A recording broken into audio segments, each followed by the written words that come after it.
This is a BSA. It's a mix of an A50 frame and an A65 Lightning engine. It's a project bike.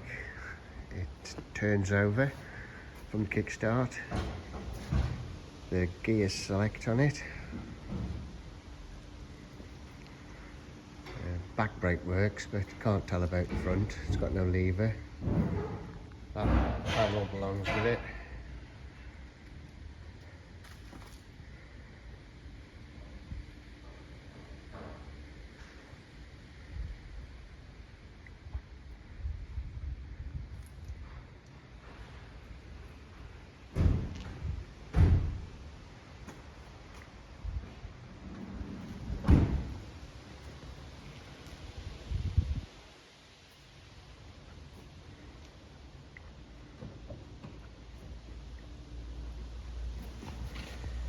Nice little project.